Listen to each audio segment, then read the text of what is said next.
Hi PCA families, welcome back to the briefing room. It is now early April here on campus, and we want to give you a good update on what just happened the last month and where we're going in the month ahead. Here we go. In the beginning of March, our second grade students hosted their annual immigration celebration.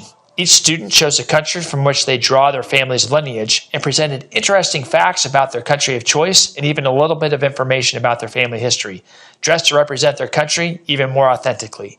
Great job, second grade. On March 9th, one of our very own PCA moms made it to the peak of Mount Kilimanjaro as a member of the Kidney Donor Athletes Organization. Samantha Carrero, wife of varsity volleyball coach Kevin Carrero and mom of 2 PCA students, made it to the top of Africa's tallest peak around 7:15 a.m., following a grueling 7-hour push up the mountain that began at midnight. You'll hear more about Samantha's incredible story later in this episode, so stay tuned. On March 10th, we recognized standout senior Maggie Andrus on being named a National Merit Finalist for 2022. Maggie is just one of the 1.5 million seniors to enter the 2022 competition, and she is one in the 1% of seniors to reach the finalist status. A huge congratulations to you, Maggie. We're so proud of you, and we can't wait to see what you and all of your other seniors have planned as we begin our senior send-off campaign on social media next month. So if you want to see where our terrific seniors are taking their talents next fall, make sure you stay plugged into PCA's Facebook and Instagram accounts. On March 12th, our campus was teeming with energy as our sophomores hosted a 3-versus-3 basketball tournament to help raise funds for their class. The tournament featured several all-student teams, as well as a few guest appearances by our staff and faculty. The event was filled with lots of laughs, friendly competition, and good-natured trash talk. But in the end, it was Seth Huggard, Gavin Nagy, and the upper school Bible teacher, Mr. Abood, who took home the title of 3v3 tournament champions for 2022, Cut Down the Nets. Later that night, our upper school spiritual life prefects hosted Uprising, a night of worship for high school students across the seacoast. The event was a great success, with over 60 students gathered in Troiano Hall to sing praises to Christ the King. We're very proud of our student leaders for inviting local area students to be a part of our compassionate community. On March 15th, PCA senior and varsity softball standout Caitlin Shawnee signed her letter of intent to play Division III NCAA softball at Wentworth Institute of Technology, located in Boston, Massachusetts. Kate has been a great asset to the softball program here at PCA, hoping to add another all-state plaque to our collection this season and take our team to the playoffs yet again. You can catch the home openers for varsity baseball and softball on Monday, April 11th and Tuesday, April 12th, right here at PCA. Then, of course, on March 19th, we hosted our first in-person auction since 2019, and it was an incredible success. Over $295,000 was raised by members like you in our PCA community to support the variable tuition program, almost doubling our stretch prayer goal of $150,000. Your incredible generosity enabled nearly half of our families to continue to send their children to our school, all because of your support. We thank you, all of you, who participated in this year's auction, whether by attending, donating, or staffing. It was so great to do it all together again in person. Well done, PCA. Finally, on March 23rd, our PCA Preschool, PCAP, hosted what is arguably one of the most anticipated shows of the year, The Great Kapok Tree. If you don't know the story, you'll want to click on the link in the description of this video to see how tree frogs, anteaters, and a little sloth save a very special tree in their rainforest home. Well done, PCAP. So we thank the Lord and you for an amazing March. And as we look into April, a lot of really good things are coming up. We kicked off last week at the upper school with spiritual emphasis days. We do spiritual emphasis days in the fall, and this is our spring session right in the middle of Easter season, where upper school students get extra time to hear speakers, challenge them in their spiritual walk, and extra time with their smaller groups to reflect, talk about, and encourage one another in their faith walk with Christ. So thankful to have Pastor Graham Seaman come be our speaker this year. He's a PCA parent as well. Thanks, Graham. God bless you. So we also wrapped up the Lower School Awards Chapel, where we recognize not only outstanding growth and performance academically, but also spiritually and character awards. Well done, all of our lower school students, especially those who set goals and achieved them. We're so proud of you. So we came back on Saturday the 2nd for the first ever family fiddle dance for kids of all ages, to include the adults and grandparents came to hear some amazing live fiddle music. get together, enjoy fellowship, play, and of course, dance. Well done to Dr. Carrie Boot, who led us in the Cotton Eye Joe. Look forward to this one to come back next year. Over 200 people came. Thanks for all the volunteers who made it happen. On a more serious note, our upper school students have found a cause that they believe in. They have seen the problem of human trafficking across the world and want to do something about it. So this Friday night, the 8th of April, they are taking a stand, literally, standing for several hours in order to contribute to a group called Destiny Rescue. So if you want to click below or get involved and find out more about how they're bringing their commitment as well as their artistic talent to bear, find out more about something our students really believe in on a cause that really matters. So next week, mid-April, we host our first softball and baseball games right here on the PCA Diamonds. On the 11th is our baseball opener against arch rival Newmarket, and then we host the women's softball team from Newmarket on the 12th. So come on out. Let's pray for good weather. Pray for good field conditions. Let's go Eagles. So on Thursday, the 14th of April, Dr. Connie Lawrence is continuing her ongoing life series with a focus on how you, as parents and grandparents, can help your children fully engage, how they can do so physically and spiritually. So if you want to get some of the tips from Connie Lawrence, who's been doing this so well for many, many years, sign up for the Life Series right below in the news of the week and come on out on Thursday the 14th. You will not be disappointed. So this next week is obviously Easter week. It's Holy Week in the Christian tradition. And we close out the week on Good Friday by closing campus and really encouraging you all to spend time as family inside of your church community as you reflect on and worship on this particular day.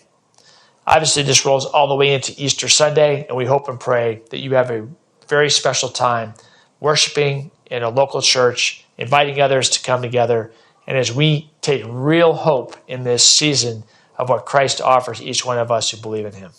As soon as we come back from Easter, we're going to be sending off our 8th grade class as they head out on their leadership experience in American history studies down to Washington, D.C. They'll be gone the 18th to the 22nd.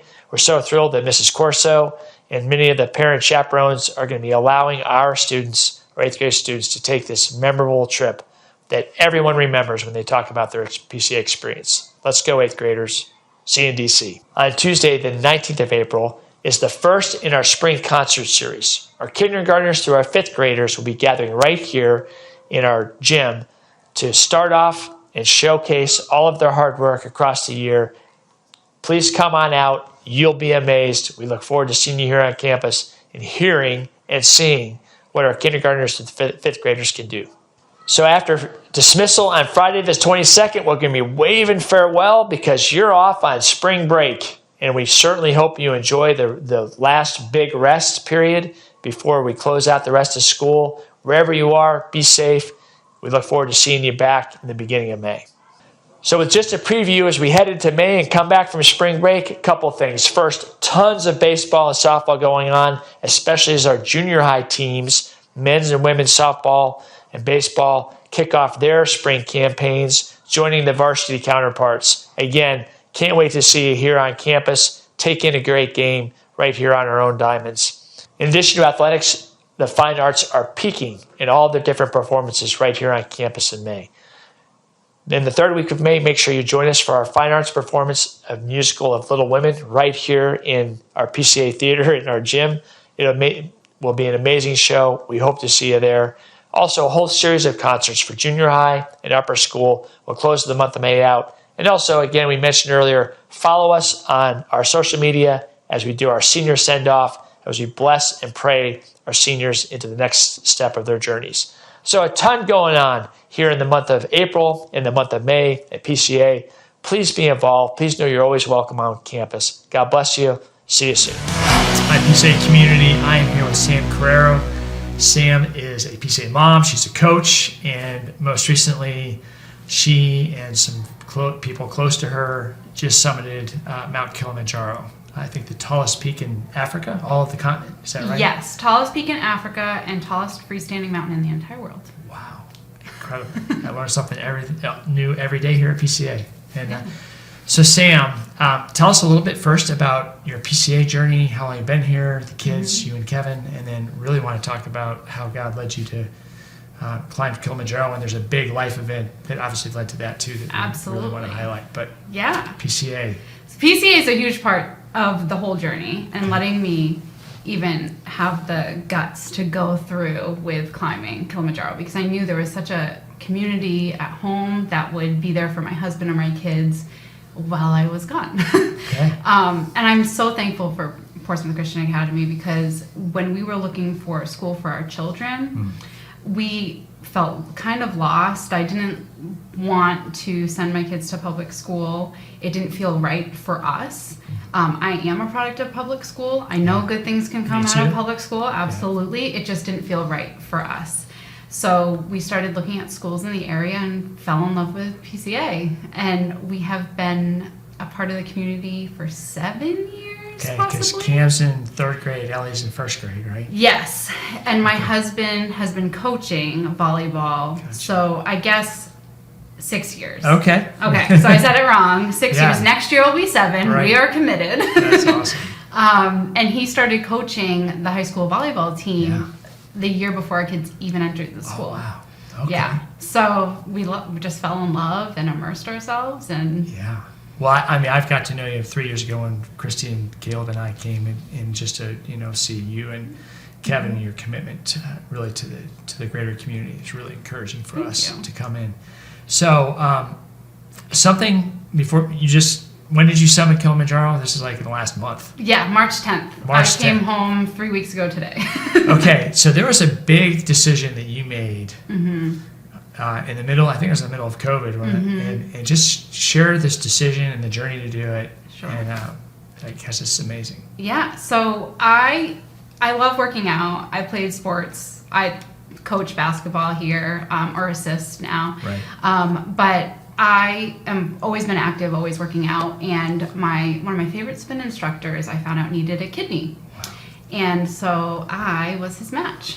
Okay. And I knew the second he told me that he needed a kidney that I was going to do it. God just spoke to me, and I was at complete peace. I knew I was going to be a match. I felt nervous to tell people that because God just told me you, and here we are. So help me understand Yeah. that, because we haven't had this conversation, but my understanding is that matches are actually really hard to find. Yeah. Sort of in this human sort of number sense that may or may not go. I mean. Yeah. So- They can be. They look at a lot of different things. Okay. First, they look at your blood types and see if they're compatible. Yeah. There's a lot of blood drawn throughout the process. Okay. And actually, April is Donate Life Month. Okay. So Which this we're is in right great. now. Yeah.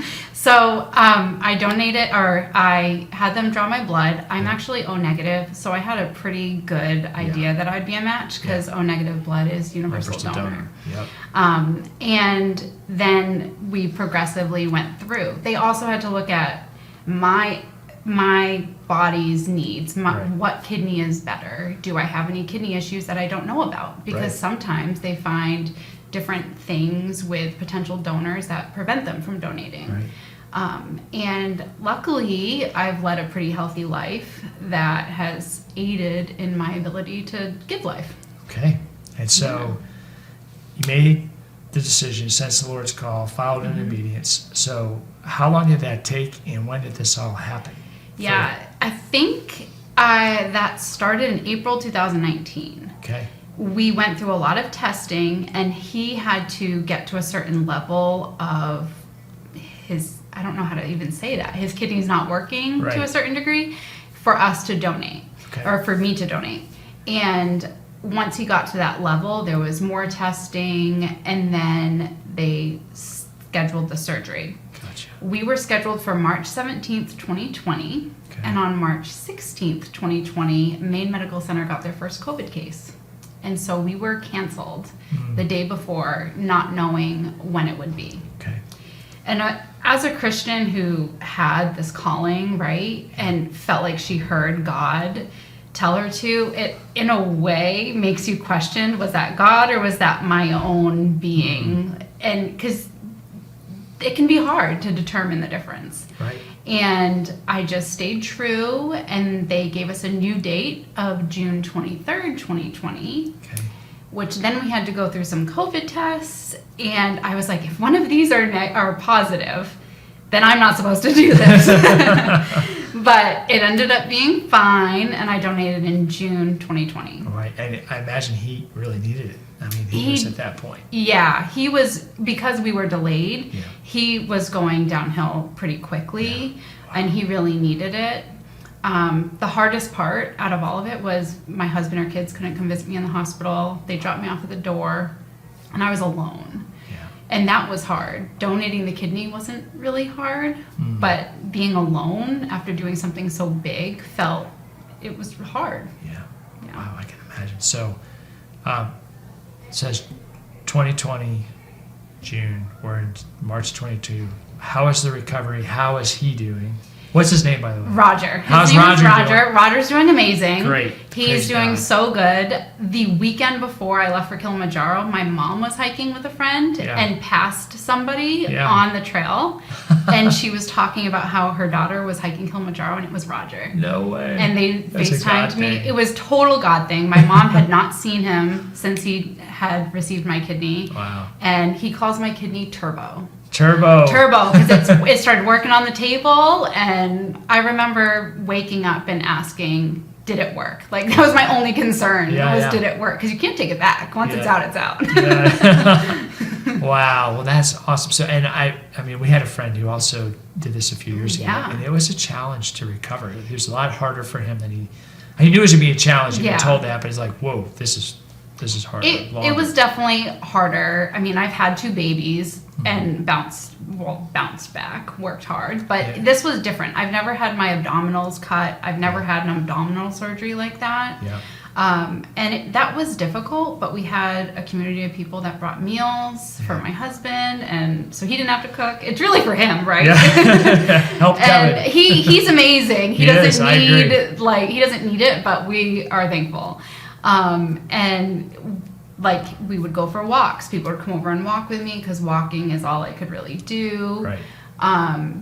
What was harder was that 6 months later I needed knee surgery. Oh, so it was like a big year. Yeah. But here we are. Got through it. And so that's 21. And then, so how does Kilimanjaro come into the picture? Okay. So after donating, I discovered a group on Facebook called Kidney Donor Athletes. Okay. And it's all kidney donors just encouraging each other. Yeah. And they basically say, you don't have to be a triathlete or you don't have to run marathons. You can walk. You're still an athlete. We still want to be here to support you. Right. And just encourage people to continue living a healthy life. The founder of Kidney Donor Athletes, her donor experience was kind of lonely. She didn't know anybody else going through it. So she created this space, a safe space for donors to talk about their problems, talk about concerns, and just have this community. They talked about having a hiking Kilimanjaro. Who would be interested? And I looked at Kevin and I was like, do I want to hike Kilimanjaro? He's like, well, what for? I said, well, a bunch of kidney donors just to prove and show the world that you can do really cool things and hard things with one less organ. That's incredible. And I applied and did it. Okay, so back up. So what was, as you're thinking and praying and talking with Kevin about this, like, how long ago was that? And then the whole process, did you train up? Obviously, you had knee surgery too. Yeah. It's like, okay. I mean, had Kilimanjaro after knee surgery? Did that enter in your mind? When did you guys, what was the ramp up? Yeah, I'm trying to think of the timeline. So I had knee surgery in December, I think in 2021. Of 2020. 2020, okay. Closed out that year. Yeah. And then in April 2021, I believe is when they started talking about it. And I believe there was around 60 or 70 applicants for the trip. Yeah. They ended up inviting 22 donors. And we fundraised. We're raising money to help people who are donating, and Kidney Donor Athletes is a newer nonprofit, so really create the funds for the 5-year plan and help people along the process of donation. And so we fundraised, I believe, I don't even know. I want to say $168,000 right now. Oh, wow. I believe that the GoFundMe is still open. Okay. And that's not a plug. It's just like really cool. And we're just raising money to help progress this kidney donor athletes mission. Yep. And I think the group has grown like over 500 members since the hike. Wow. There was a little thing called Good Morning America that happened. Yeah. So okay. Sorry. So they got hold of this story, or they heard about it, and they said, "We want to tell the story." Yeah. And they did a great job telling the story. And that obviously brought a lot of donors that didn't know about kidney donor athletes to the page. So all this ramp up is happening during Delta wave of COVID. Omicron's hitting here, I don't know what it's doing in Kenya, Tanzania. Thank you. You're welcome. So, get my geography. That's why I say education, Sam. Okay. So I think that having, just how did that all work? And when did Good Morning America, when did it really solidify? Was it ever like, okay, we're going to delay this, we're going in March? How'd that all work? I feel like we knew when it was going to be. And it was like donating. I just knew it was going to happen. If it didn't happen in March because of the COVID situation in the world, it would happen later. Okay. And those funds wouldn't be lost, right? Right. So we had the Delta wave. We all were vaccinated and to go and all boosted. Gotcha. To go on the trip, and that was fine. We did have some. I think there was 1 or 2 people who were originally supposed to be part of the 22. Okay. I know of at least one who got COVID, had a lot of complications, and he was unable to go. Got it. So they invited somebody else who was kind of had applied to be a late addition. Yeah.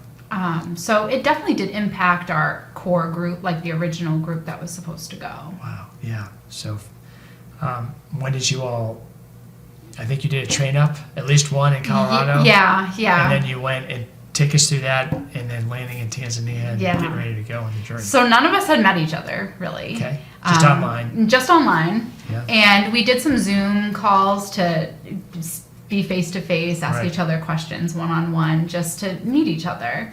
I ended up finding out that one of the girls that's going she also donated at Maine Medical Center a month after me, the same year. So we ended up sharing a hotel room, being tent buddies, and that was really, really great.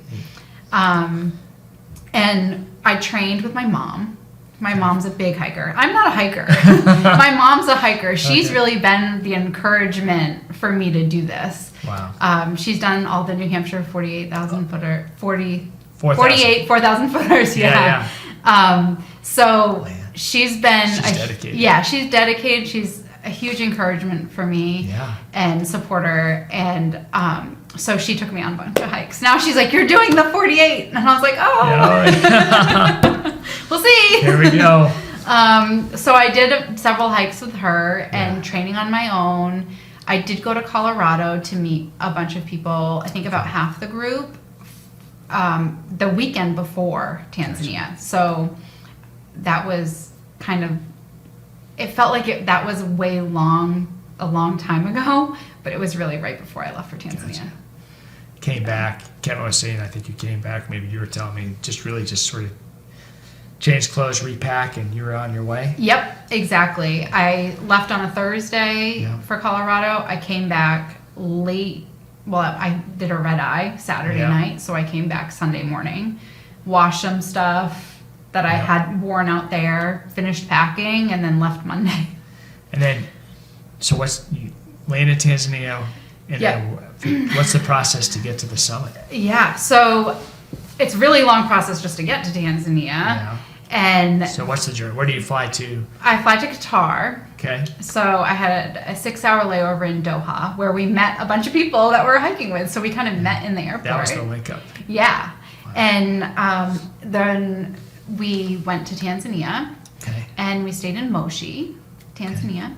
And we had a day where we kind of had a briefing, met our guides, and then we left for the hike. Okay. And there's 22 of us, around 100 guides, porters, and cooks. Yeah. Porters are amazing. Just flat out, they are amazing.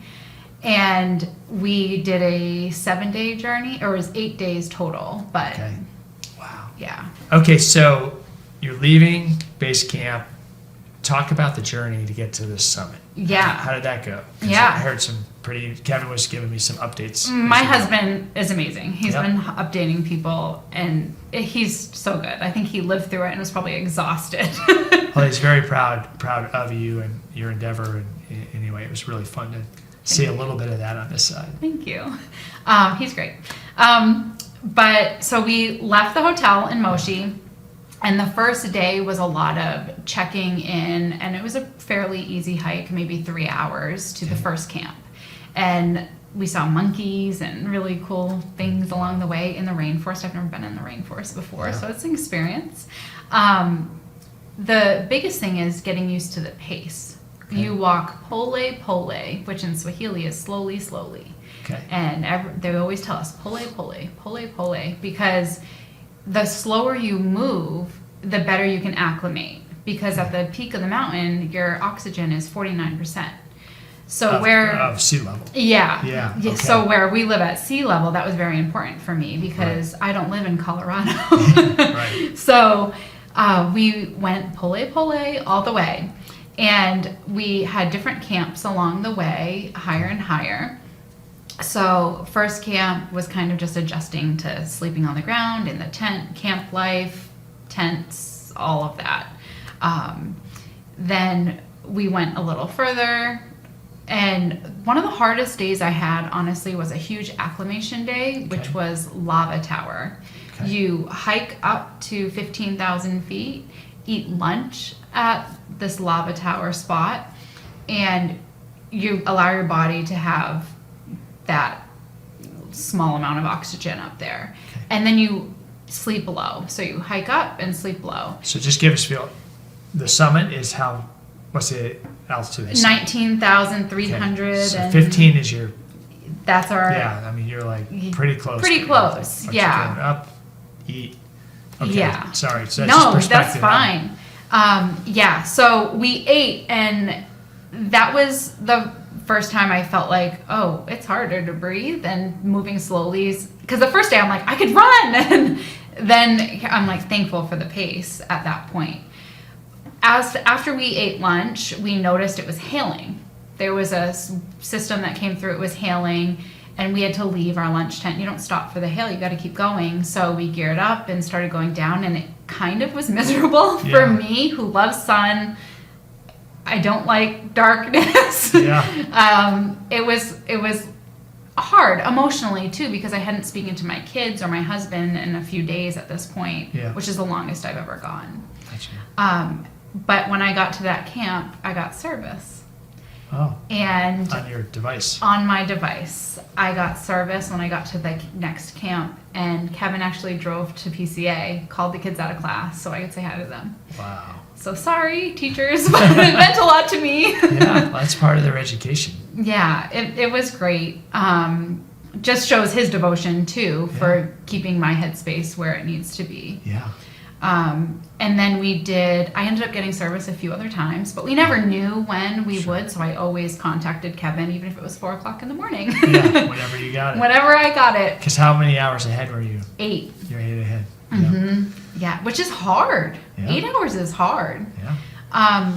So we kept going. My favorite day, we climbed the Barranco Wall, which is you sleep at a camp and you see the wall right there all night, and it looks its face. It's face. Yeah, it rock is steep. face. Yep. And it looks very intimidating, but it was my favorite day. Why? It was so fun. Okay. It was just fun to rock scramble, and it was really, really fun. You go up about 1,000 feet, and then you go down, and then you go up, and then you go back down. And you only your net gain is only 100 feet. But it's all about the acclimation. Yeah. So you kind of walk up the mountain, around, and then up to the summit, if that makes sense. Okay. Yeah. And then, gosh, what's next? Okay, a few more of those days. Yeah. And then you actually hike for 6 days, get to base camp, which is at 15,000 feet. Okay. And you eat dinner, have a final med check, have a gear check, and then you rest. And you wake up at 10 p.m. and you start heading for the summit. So on no sleep, hiking for the last 6 days, you are in the pitch dark going up with just your headlamp and looking at the person's boots in front of you, basically. What was that phrase you said? Pole. Pole. You're pole-poling at 15,000 to 19,000 feet. Yes. And it was the hardest thing I've ever done, mentally. Yeah. Physically, it was difficult, but mentally, the mental game is hard. Yeah. And that was the longest prayer I have ever prayed. I was going to ask you just, how did you see God show up in this? It's a couple of highlights in all of this, I can only imagine. This is huge for me. And without God, obviously none of this would have happened. Yeah. And I just started praying because it's black everywhere. You see the stars, but you can't even really look up because you're watching where you're walking and you only have your headlamp. And it's freezing cold. Like 4 pairs of pants. I look like an Eskimo. Like I am just completely covered. Yeah. However, it's hard to breathe. So my face covering, I had to pull down because I felt like it was suffocating me with such the lack of oxygen. Wow. So praying, got a little cramp. Then I'm praying that away and just praying that I don't fall asleep because I felt like I was going to fall asleep standing because I'm tired and it's dark. You're oxygen deprived. Oxygen deprived. And it was just prayer, huge prayer. The wind is really bad. The wind was blowing me over. I'm almost 6 feet tall. I'm not a small human. And the wind was really blowing me over. Wow.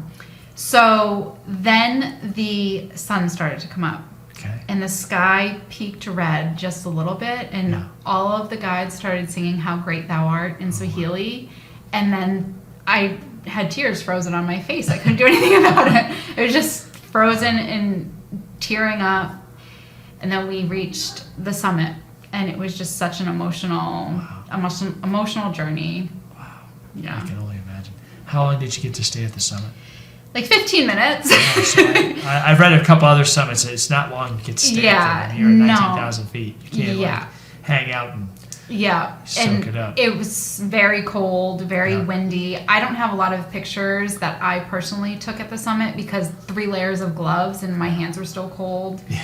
I've been home 3 weeks. I still have things peeling on my hands where I'm like, was I close to frostbite? I don't know. My goodness. And so, it was pretty quick. But you got to get down. Yeah. And that was hard. Yes. So I can only imagine. So you came down, and by the time you got all the way back down into the city, how was it, a day or two, or how long did it take? Yeah, we hit the summit, and then we come back down to base camp at 15,000 feet, ate lunch, packed up our tent, and then we went down to 10,000 feet.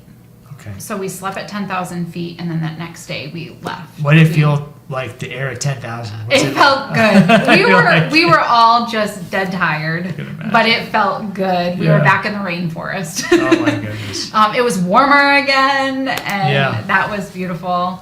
And that last day, it was supposed to be, I think, a 3 or 4 hour hike out. I think I took 2 hours because I just put headphones in. Yeah. And I told one of the guides, I need to go my pace, not pole. I need to get off this mountain. I want a shower. I want a bathroom. I want to get off this mountain.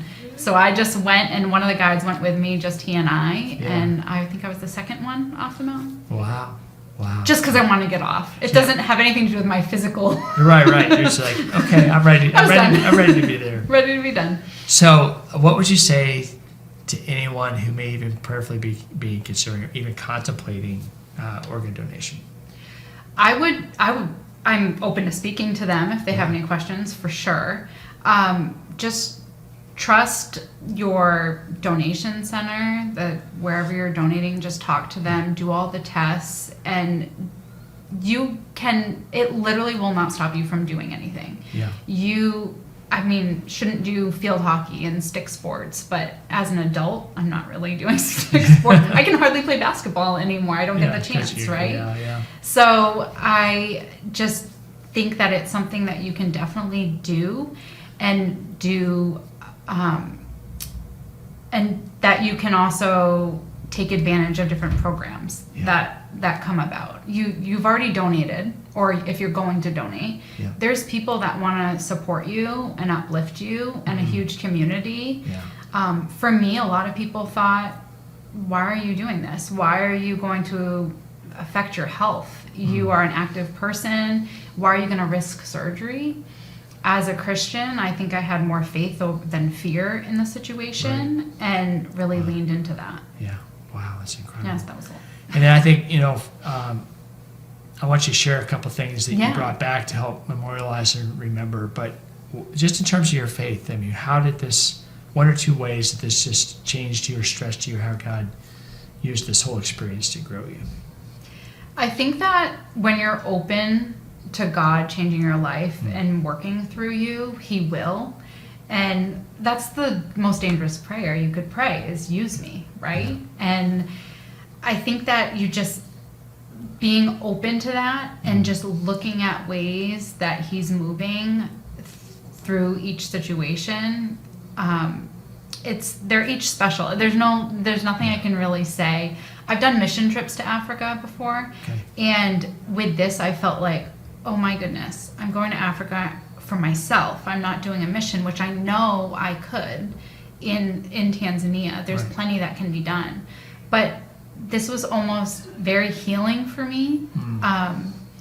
And I think that those guides on the mountain, they just sharing our life experience, it was a mission for both of us. We didn't cure anything, but I think that we taught them a lot, and they taught us so much more. Yeah, that's really cool. Well, you shared something with me a little bit. Yeah. Can you tell us about what that is? Yeah, so this is a little wooden, I'm going to put a magnet on the back and put it on my fridge, but it says I climbed Mount Kilimanjaro and 5,895 meters, which is how the meters and how high it is. There was a guide on summit night he's 25 years old. He's very young, and he grabbed my bag from me, my day pack, and he just was there encouraging me and in my ear, you can do this. And every time we'd stop, he would grab my water bottle for me, and just was such an amazing soul. And coming down the mountain, he just was like, I'm so proud of you. Your kids are going to be so proud of you. And of course I'm just bawling. And then he gave me this little token, and it just so priceless. It's so nice, and I'm so thankful for it. That's incredible. Yeah. That I can only imagine this will brings you back to that moment really distinctly. He's precious. We've connected through social media too, so we can stay in touch. That's amazing. Well, you brought a couple other things. A couple other things. I mean, this is just a wristband that we were given. My patch, which obviously has to go on my hiking bag. It does. I did it. It does. It says Mount Kilimanjaro, Tanzania. 5,895 meters. Above sea level. And then what means, along with this, what means the most for me is this piece right here. A lot of people were buying artwork and things that would help them remember the trip. And for me, this was so spiritual that I needed to find something that would encompass that. And this is actually created by the village people in Tanzania, and it is a nativity scene, handmade from somebody in one of the villages, and it just is so intricate. Yeah, it's amazing. And this to me will just always remind me of my time in Tanzania, hiking Kilimanjaro, and that really God brought me through it. And I can think of nothing better to put in my home that just reminds me that all things are possible through Him, because there's no way I could have gotten to the summit without Him. Well, I think for me, just to hear how you sense the Lord's calling, this is an obedience matter all the way from the beginning to help Roger, and then all the way even to the opportunity to climb, this incredible world landmark, and to do it with the people you did, and to see God continue to unfold is a great testimony. Thank you. We're so thankful to have you part of our community. Thank you. And we know there are more stories out in our community. We'd love to share them, and we hope you're encouraged and inspired as well to continue to follow faithfully after the Lord and to impact our world for good. So Thank you, Sam. Thanks for having me. And then check out and hear more from Sam when you're on campus next. Yeah. Whether it's a volleyball game, you coach basketball, or seeing her with Cam and Ellie. Yeah. All right. God bless you. Thank you.